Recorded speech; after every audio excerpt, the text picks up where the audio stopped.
El Imperio Británico fue el primer cártel internacional de sustancias prohibidas, sustancias ilícitas, porque en las redes ya no puedes decir ninguna. Le tenemos tanto miedo a las palabras, qué horror, pero bueno, ya me entendiste de qué se trata. El Imperio Británico fue el primer cártel internacional de sustancias ilegales. ¿A qué se dedican estas organizaciones? Piensa en un cártel moderno, que es, a ver, eres capaz de ejercer presión política, militar, bélica, social, económica y hasta destruir un país completo con tal de meter tus sustancias ilícitas. Bueno, pues eso hicieron los británicos en China a lo largo de todo el siglo XIX. Estuvieron dispuestos a destruir todo el imperio con tal de poder atascarlo de opio.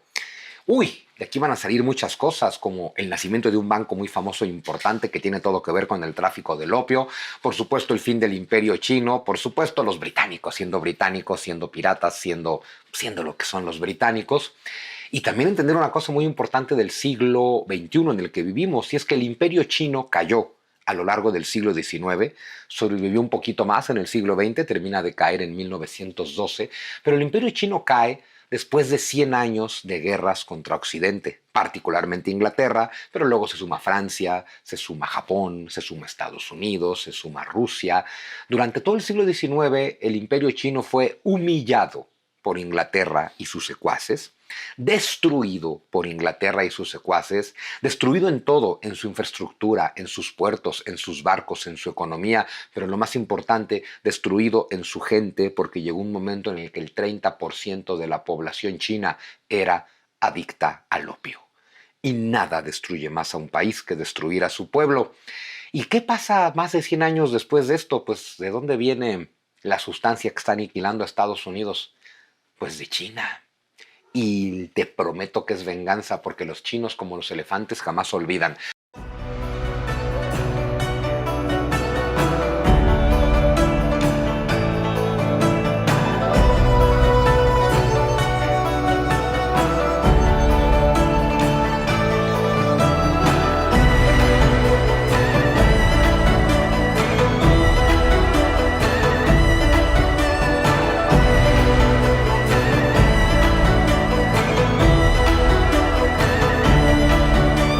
Pero bueno, vamos a ubicarnos en 1644, que es cuando comienza la última gran dinastía del Imperio Chino. Nada más para que ubiques el Imperio Chino.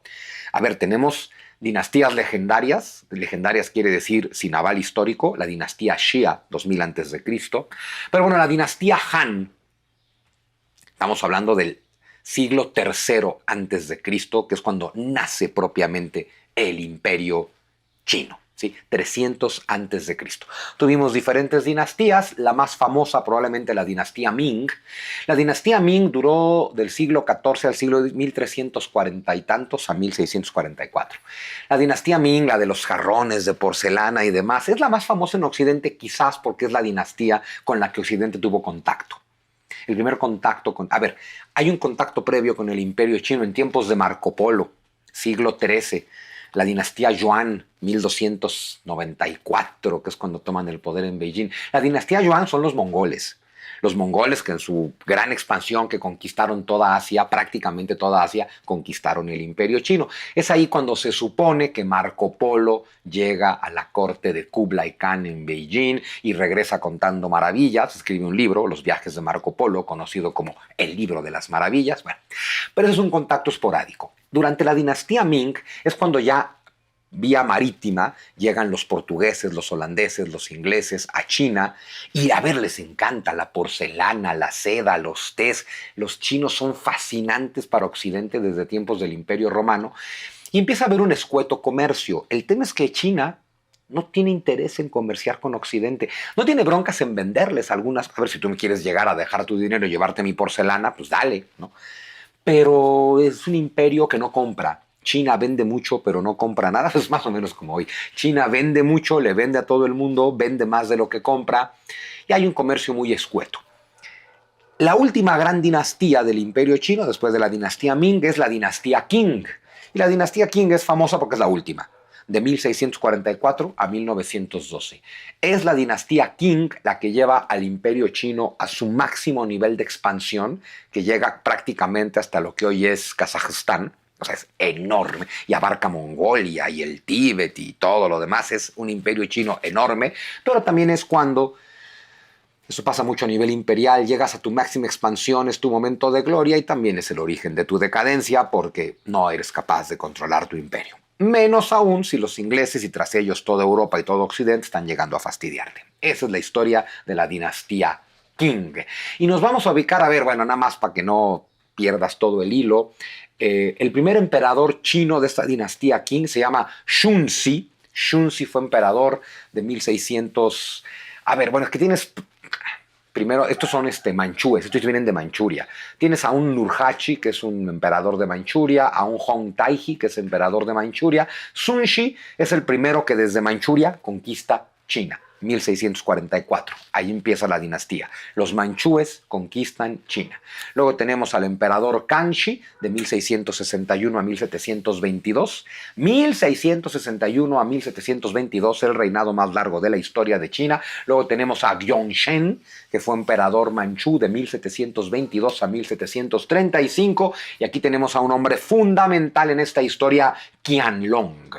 El emperador Qianlong, que lo fue de 1735 a 1796, bajo el mandato de Qianlong, es cuando China tiene contacto con los ingleses. Y aquí la historia se empieza a torcer. Bueno, resulta que siendo emperador Qianlong, en 1793 llegó toda una flota británica al imperio chino. Iban en son de paz. Era una flota que era enviada por el rey y mandaba a un enviado plenipotenciario llamado George Macartney.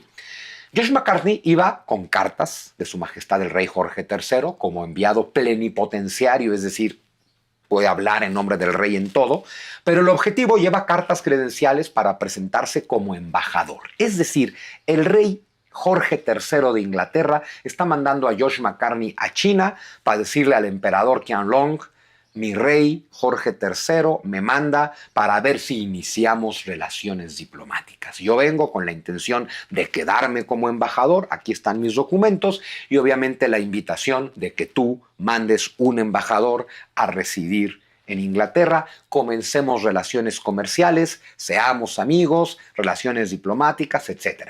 Sir llega en muy buen plan.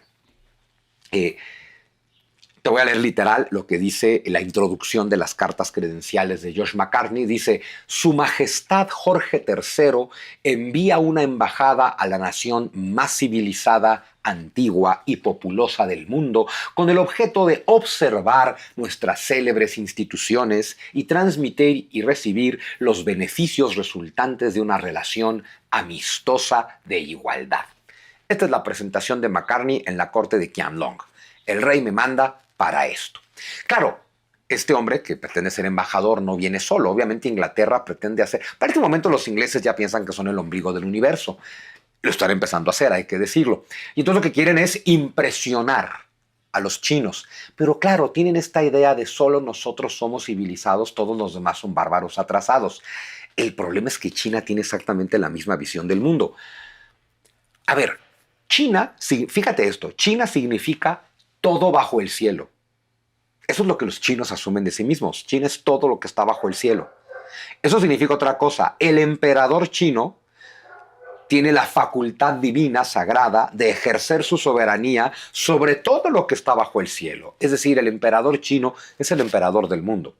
Pero con una visión muy interesante de los chinos que es: yo soy todo bajo el cielo, mi emperador es sagrado, mi emperador tiene derecho a gobernar sobre todo el mundo, pero no lo vamos a ir a hacer, no vamos a ir a conquistar a nadie, no le vamos a imponer nuestro modelo a nadie. Nosotros estamos aquí siendo la más gloriosa civilización del mundo y cuando ustedes quieran venir a beber de nuestra civilización, nosotros estaremos encantados de compartirla con ustedes. Pero entonces para los chinos, todo aquel que llega de fuera es alguien que llega como bárbaro suplicante ante el emperador del cielo a decirle: vengo a aceptar que China es lo máximo de lo máximo. Pero los que están llegando son británicos, que también piensan que son lo máximo de lo máximo.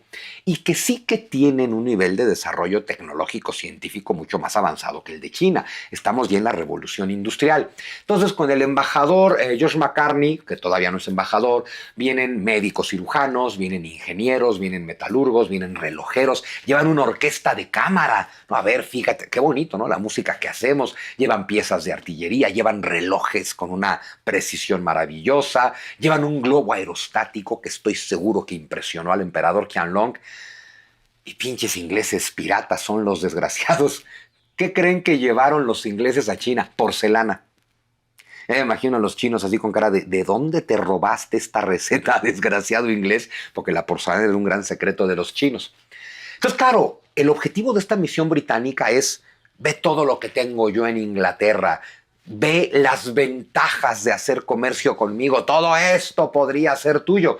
Pero los chinos, literal, reciben a esta embajada inglesa como bárbaros suplicantes. Pero la relación es buena porque se acercan a China con esta postura de tú eres la mejor nación del mundo y venimos ante ti. Y empieza la relación, y a ver, al emperador Qianlong sí que le gustan menos la porcelana, le gusta todo lo demás, está encantado con el globo, está encantado con la orquesta, está encantado con los relojes. Y dice, bueno, todo va bien. Ahora hay que hacer una presentación formal ante el emperador. Y la presentación formal ante el emperador implica hacer el kowtow. El kowtow es cuando te postras ante el emperador. Muy parecido a la oración musulmana, es decir, te hincas o pones tus rodillas en el piso, pones tus manos en el piso y tocas el piso con la frente ante el emperador a quien estás reconociendo como sagrado. Bueno, pues el embajador inglés llevaba las órdenes de haz lo que tengas que hacer con tal de convencer a los chinos. Y dijo, pues sí, pero yo no me voy a postrar ante nadie. Lo cual tiene sentido, es un embajador que representa al rey, el rey es nombrado por Dios según la tradición, pues entonces no te puedes postrar, es como si se postrara el rey. Ahí casi los corren, pero el emperador dijo, está bien, son otras costumbres, le voy a permitir no hacer el kowtow. Pero también dijo, pero me voy a hacer güey todo lo que pueda, o sea, este hombre no me venera como yo debo ser venerado, pues yo no tengo ninguna prisa por responderle. Y así el pobre Josh McCartney se quedó en la corte de Beijing durante meses, y el emperador no le daba audiencias. Pues si tú vas a hacer kowtow, pues yo no te doy audiencia.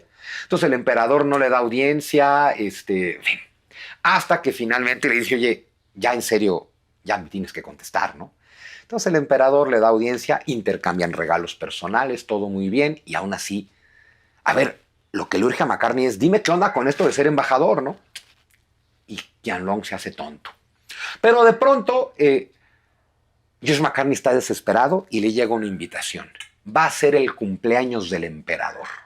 Y el emperador te invita de manera personal a ti, Josh McCartney, a que acudas a su fiesta de cumpleaños. McCartney está feliz. Como los chinos son muy hospitalarios, el emperador en persona le sirvió el vino y los platos al propio Josh McCartney. O sea, lo convidó, lo agasajó, maravilloso. Y ya que terminó la fiesta, le dijo, bueno, es momento de que tú y toda tu delegación se vayan. Y le dice, no, pero es que yo lo que quiero es quedarme aquí a vivir de manera permanente como embajador. Y entonces Qianlong le dice, estamos hablando, es 3 de octubre de 1793, le dice, ven mañana por tu respuesta. A esto de que te quieres quedar de manera permanente como embajador, ven mañana por tu respuesta. Y al día siguiente, lo que le entrega Qianlong a Josh McCartney es una carta. Le dice, la respuesta es esta, quiero que le lleves, o sea, vete y llévale esta carta a tu rey. Te voy a leer la carta que le manda Qianlong. O sea, el emperador chino le manda una carta, Qianlong, emperador chino, le manda una carta al rey británico Jorge III, 1793. La carta dice esto, fíjate qué bonito. Bueno, está en castizo. Vos, rey que vives más allá de los confines de los mares, fíjate qué bonito dice el emperador chino. Movido por el humilde deseo de participar de las bondades de nuestra civilización, has enviado una misión con tu respetuoso testimonio. Ya desde ahí, el emperador no le está diciendo al rey, oye, tú que mandaste un embajador para ver si hacemos comercio. No. Le está diciendo, tú que humildemente te has acercado a mí para disfrutar de mi civilización. Te saludo. Y le dice, no te leo toda la carta, no más. En cuanto a la súplica, no petición, súplica, en cuanto a la súplica de que uno de tus súbditos se acredite ante mi corte celestial y establecer comercio, esto no puede contemplarse de ninguna manera, pues va en contra de nuestras costumbres. Le dice, tu embajador no tendría ni libertad de movimiento ni de escribir a su país, por lo que no te va a servir de nada que se quede entre nosotros. En los siguientes párrafos lo que le dice el emperador al rey es, a ver, no nos hagamos tonto, tu embajador es un espía. Y como yo sé que tu embajador es un espía, lo voy a tener, como es tu embajador y te representa a ti, lo voy a tener viviendo en mi corte con todos los lujos que tú, rey, te mereces, pero no lo voy a dejar salir del palacio porque sé que es un espía y no quiero que me espíes. Entonces, no hay manera. Pero además, me encanta porque luego le dice, no podrías conseguir los requerimientos imprescindibles para que un embajador con nuestra dignidad pueda vivir en tu país. Es decir, lo que le está contestando el emperador chino al rey inglés es, si yo acepto a tu embajador, lo correcto es tal cual que yo mande a un embajador a Inglaterra. Pero un embajador mío en Inglaterra, al igual que el tuyo, es como si fuera yo en persona, el emperador chino viviendo en Londres.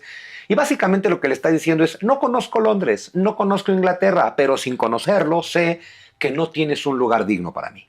O sea, no hay un lugar para la dignidad que yo represento a través de mi embajador, entonces no te lo puedo mandar. Entonces él no se puede quedar aquí porque es un espía y yo no lo voy a dejar hacer nada. Yo no te voy a mandar a nadie porque no tienes dónde recibirlo dignamente como yo me lo merezco. Y luego le dice, además Europa está conformada por varias naciones además de la tuya y sería imposible recibir peticiones de cada una. Si yo te acepto ahorita a ti y al rato llegan todos los demás, y si no te quiero a ti, ¿qué te quiero contar de todos los demás? En cuanto al comercio, le dice esto, los costosos objetos extranjeros no nos interesan. Ojo, si he dado la orden de aceptar los tributos que me ofreces, o sea, de todos los regalos que mandaste, yo los asumo como tributos, ¿no? Di la orden de aceptar los tributos que me ofreces, oh gran rey, en consideración del espíritu de humildad que te ha movido a enviarlos. Pero como puede constatar tu embajador, aquí todo tenemos y nada necesitamos.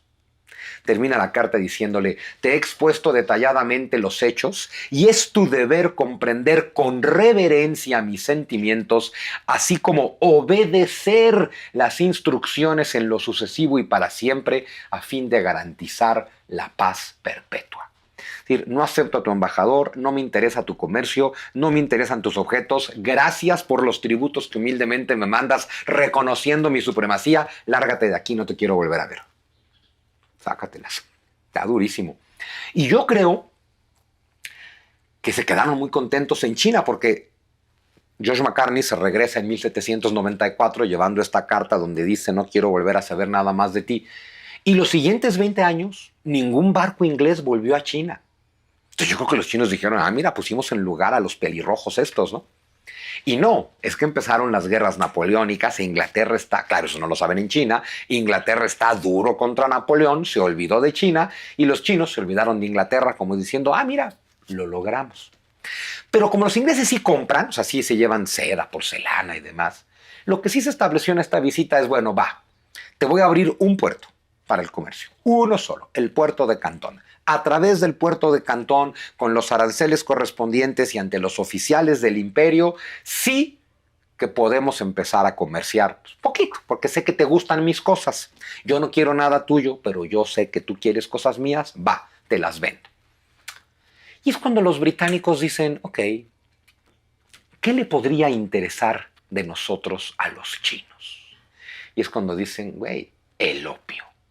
El opio en este momento es la sustancia ilícita más poderosa que existe, los fumaderos de opio. Bueno, ¿qué onda con el opio? Los británicos comenzaron a producir opio en el Indostán. Recuerden que los británicos empezaron a conquistar el imperio mogol, en lo que hoy llamas la India. El imperio mogol es invadido y conquistado por los ingleses. Y desde 1750 los ingleses producen opio en la India. Esto lo aprenden de diferentes mongoles y demás. ¿Dónde producen el opio? Primero en la zona de Afganistán. Y cuando se dan cuenta que quieren mandar el opio a China, entonces empiezan a producir el opio en las costas orientales de la India. De las costas orientales de la India solo tienes que atravesar el estrecho de Malaca para llegar a China. El opio es baratísimo de producir. Prácticamente brota solo en estas zonas del mundo. Si además lo produces con mano de obra esclava, pues es prácticamente gratis producir opio, con lo cual lo puedes vender baratísimo en China. Y como esa madre es adictiva como pocas cosas, los ingleses dicen, pues ya encontré cómo chingarme a los chinos, atascándolos de opio. Y entonces empezaron a llevar opio a China y, ojo, lo usan como moneda. Y los chinos lo empiezan a aceptar. Es decir, vengo a comprarte seda, porcelana, tés, especias, pero no te voy a pagar con plata, como siempre has querido, te voy a pagar con opio. Usan el opio como moneda para el comercio. Claro, ya antes estaban ahí los holandeses, que son peores que los británicos, vendiendo opio. Entonces ya es una competencia entre Holanda e Inglaterra a ver quién inunda más de opio a China. En fin. Y así poco a poco empiezan a meter opio. Para 1820, toda la costa este de la India está dedicada a vender opio. Aquí te pongo un mapa donde se ve perfectamente la India y China. Porque de pronto dices, híjole, pero el opio viene de bien lejos. No te imagines que viene de Inglaterra, insisto. Viene de India y viene de la parte oriental de India. Entonces, literal, es atravesar el estrecho de Malaca y llegar a Cantón. Es una navegación de 2 días.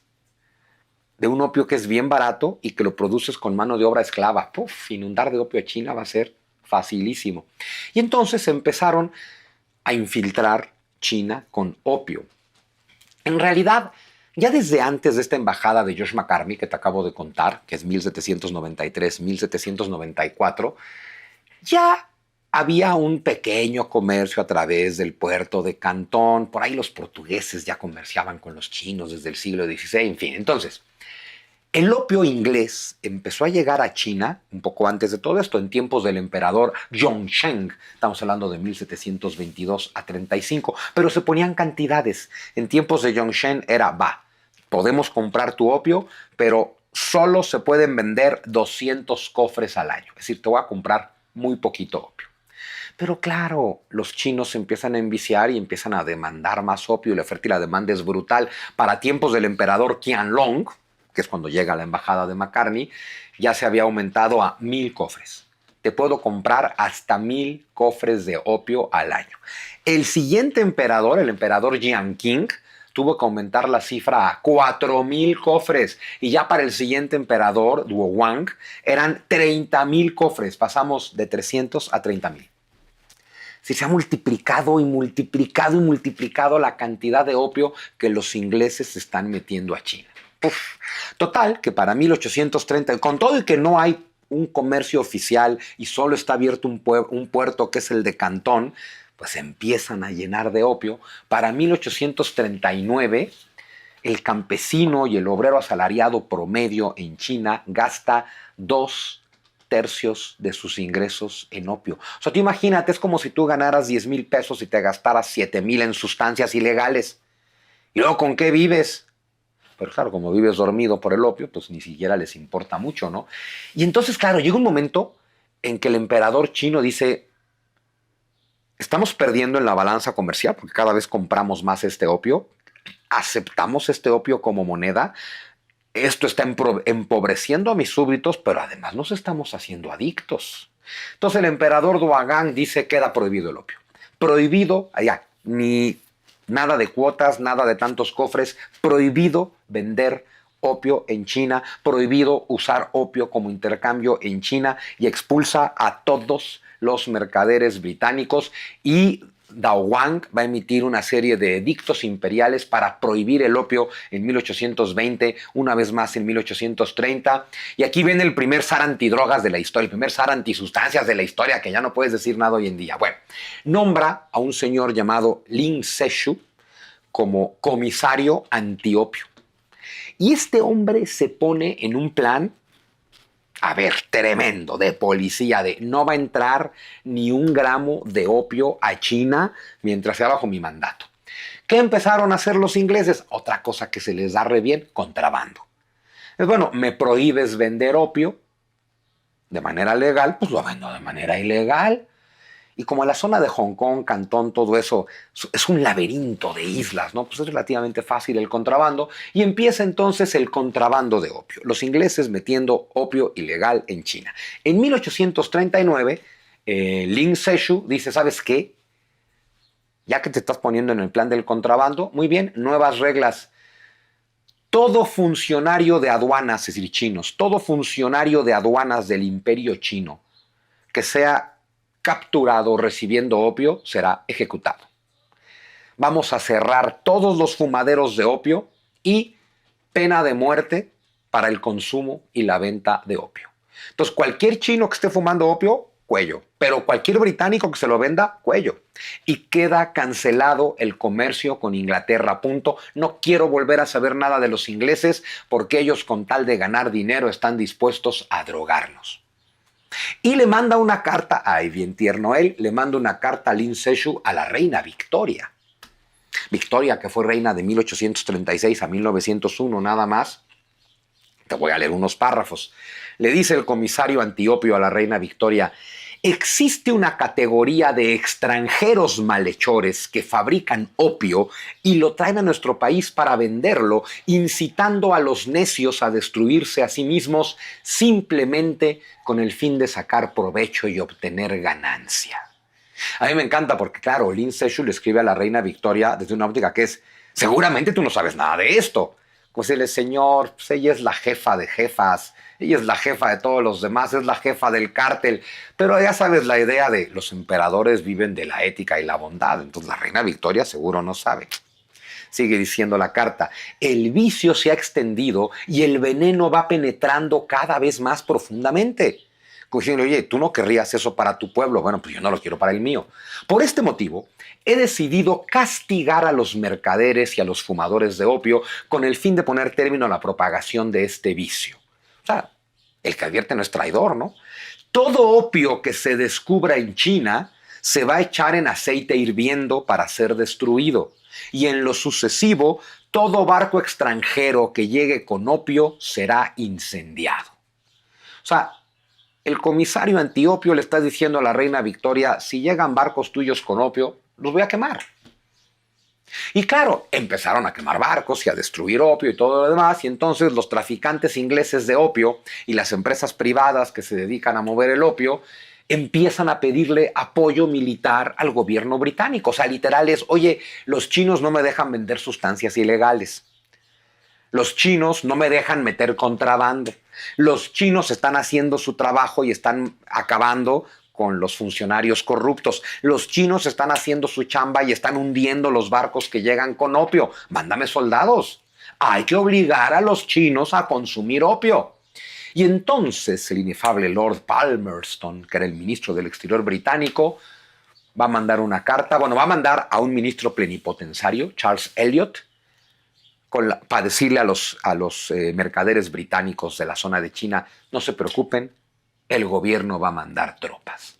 Y efectivamente a finales de 1839 llegaron 16 buques de guerra británicos al mar de Bohai, que es la pequeña bahía donde está Beijing. Ojo, 16 buques de guerra, 4 vapores armados y una serie de transportes extras y 4,000 soldados entre ingleses e indios para obligar a los chinos a comprar opio.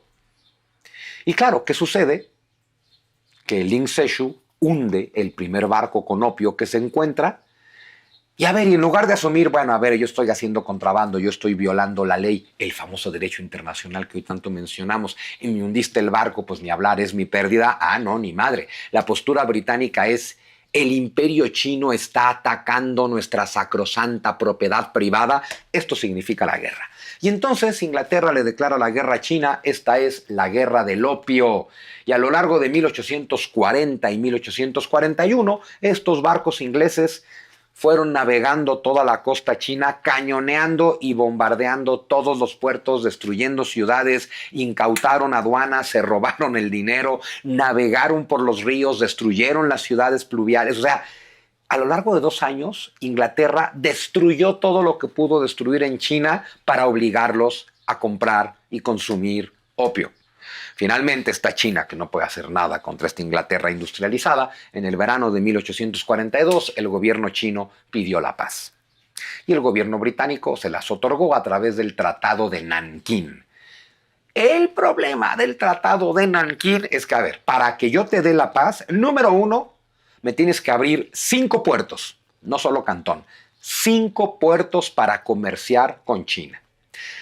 En esos puertos me tienes que dejar vender opio. O sea, se acabó esto de que el opio es ilegal. Me tienes que dejar enviar cónsules comerciales a cada puerto para que se queden ahí. Me tienes que dejar que una flota británica se quede de manera permanente en China.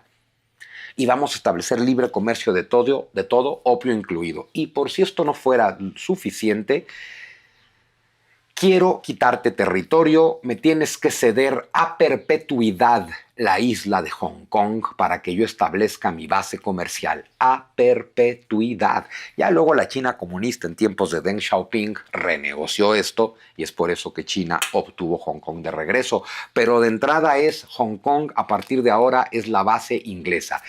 Y como todo el tráfico ilegal de opio genera unas ganancias impresionantes, necesitamos un banco que administre. O sea, los británicos necesitamos un banco para administrar las ganancias ilegales de la venta de opio. Y así nace el Hong Kong Shanghai Bank of China. Es decir, esos son los orígenes gloriosos del HSBC. Una vez que nos quedamos con Hong Kong, establecemos un barco para administrar todo el dinero ilegal que estamos generando. Pero ojo, es que si esto te parece sorprendente, vámonos 200 años atrás para entender el verdadero origen de esta historia. El verdadero origen de esta historia es cuando tenemos a la reina Elizabeth en el siglo XVI, los años 1500, y es cuando en el año 1599 se funda la Compañía Inglesa de las Indias Orientales. La Compañía Inglesa de las Indias Orientales, la idea es, bueno, a ver, una serie de navegantes, de comerciantes, de banqueros, vamos a reunirnos para crear una gran compañía que se dedique a hacer negocio en el extremo oriente del mundo, en China, en Indonesia, en fin, en toda esa zona. Está muy bien. Para que la compañía tenga un aval confiable, la reina Victoria es socia. Y en los documentos de la Compañía Inglesa de las Indias Orientales viene el sello de la corona. ¿Quiénes son los primeros inversionistas? ¿Te suena Walter Raleigh, Francis Drake y desde luego la mismísima reina Elizabeth? Es decir, el siglo XVI fue el gran siglo de los piratas británicos. Ahí empieza todo el tema de los piratas del Caribe, por cierto, ¿no? Yo sé que Jack Sparrow te cae bien, pero era un pirata despiadado. O sea, eso nunca hay que olvidarlo, pero pinches británicos son bien inteligentes. Hasta logran que te caigan bien sus delincuentes. Así funciona. ¿A qué se dedicaron los piratas ingleses del siglo XVI? A saquear todos los barcos españoles. La cantidad de oro y dinero en general que se robaron los ingleses en el siglo XVI fue brutal y se lo robaban en contubernio con la reina. A la reina le tocaba el 20% del robo y de pronto tienes un montón de dinero mal habido. Es decir, que los británicos no solamente fueron el primer gran cártel de sustancias ilegales, también fueron quizás los primeros grandes lavadores de dinero. Porque ¿qué hacemos con todo este dinero ilegal? Bueno, pues la reina pone su nombre, con lo cual eso ya lava el dinero en aquella época, y hacemos una empresa para meter ahí todo el dinero que nos robamos a lo largo del siglo XVI. Así comenzó la Compañía Inglesa de las Indias Orientales, que 200 años después cañonea en tus puertos para obligarte a comprar opio, pues ya no debería de extrañarnos, ¿no? Pero no solamente es dame Hong Kong a perpetuidad y aquí pongo el banco para lavar el dinero, no. Resulta que además me debes dinero por la guerra. Perdiste la guerra me costó dinero, tú me debes el dinero que yo tuve que gastar en romperte la madre. Entonces me debes $6 millones. A ver, en verdad ponen diferentes cuentas. Tú destruiste mi opio. Ese opio estaba valuado en $6 millones en plata. Entonces me tienes que pagar el opio que yo traje de contrabando ilegal y tú destruiste conforme a la ley. Bueno, me lo tienes que pagar. Entonces, de puro opio me debes 6 millones de dólares. Pero además me debes 3 millones de dólares más para compensar a mis pobrecitos comerciantes que no pudieron ganar ese dinero porque tú me arrebataste el opio. Entonces, me debes 6 millones por opio. Me debes 3 millones para compensar a mis comerciantes. Y me debes 12 millones porque eso fue lo que me costó la guerra. Es decir, me debes 21 millones de dólares en plata porque eso me costó romperte la madre. Y tienes 3 años para pagarme. Y cada cuota que no se paga a tiempo genera intereses. No, es una cosa brutal. Pues total que el emperador Dao Wang murió en febrero de 1850. Murió de 67 años. Murió sumergido en la más profunda depresión, con China sumergida en el opio, con una tercera parte de la población adicta al opio y China en la peor crisis de su historia. Su hijo también fue emperador, evidentemente. El hijo de Dao Wang es el emperador Xianfeng. Xianfeng tomó el trono con 19 años de edad y murió 10 años después. Murió poco antes de cumplir 30 años y murió por sobredosis de opio. El emperador chino murió por sobredosis de opio. Ahí nomás. Pero por si esto no fuera suficiente, tuvimos una segunda guerra del opio.